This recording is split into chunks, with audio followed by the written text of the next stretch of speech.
I caught my wife cheating on me with her own boss during a Zoom meeting. I never thought I'd be the guy with a story that sounds like it was ripped straight out of a soap opera, but here I am.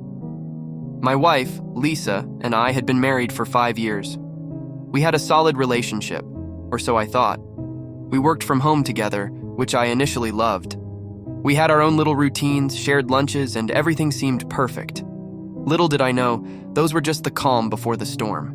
A few months ago, I started noticing some strange changes in Lisa's behavior. She became very secretive about her work, suddenly caring a lot more about her appearance before her Zoom meetings. She started locking the door to our shared office when she was on calls, something she'd never done before. When I asked her about it, she brushed it off, saying she needed privacy to concentrate. One day, I was in the kitchen making lunch when I realized I had left my phone charger in the office. Lisa was on a Zoom call with her boss, so I thought I'd quietly sneak in and grab it without disturbing her. As I approached the door, I heard her laughing.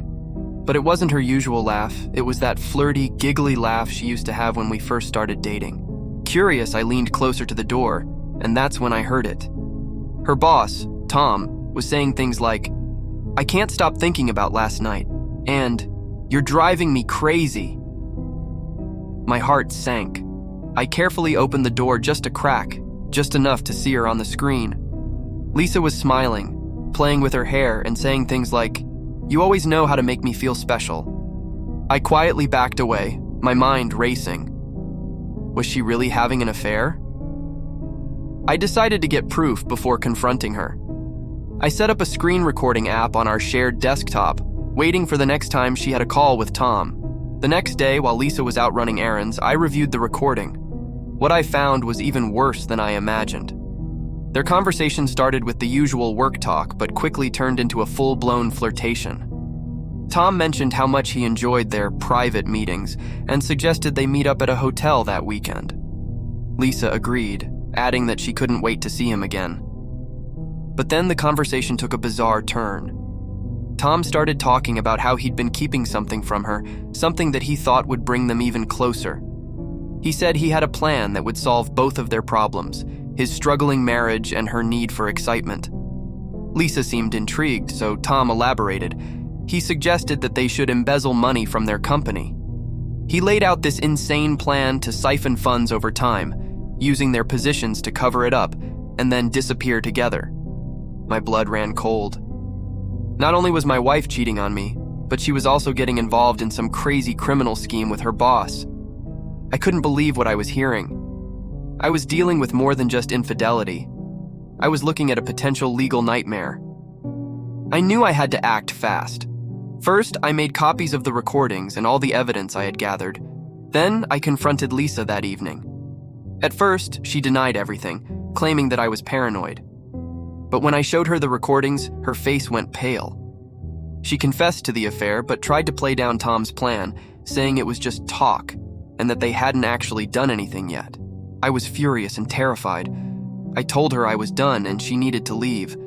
She begged me not to expose the affair or the scheme, but I couldn't just let this go.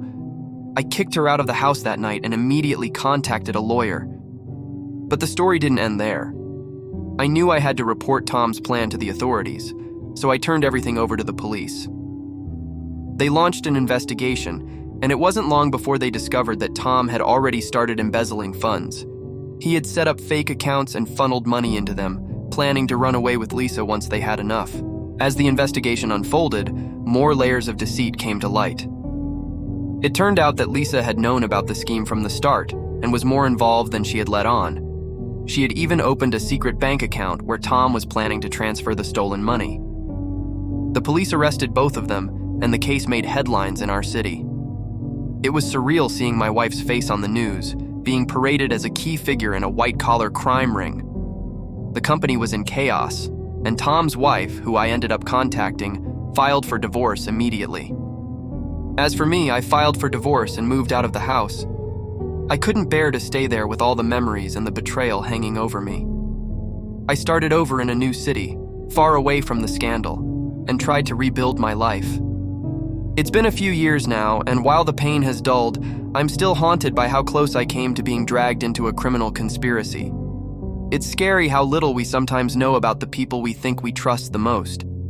I've learned to be more cautious, to trust my instincts, and to never ignore those little warning signs.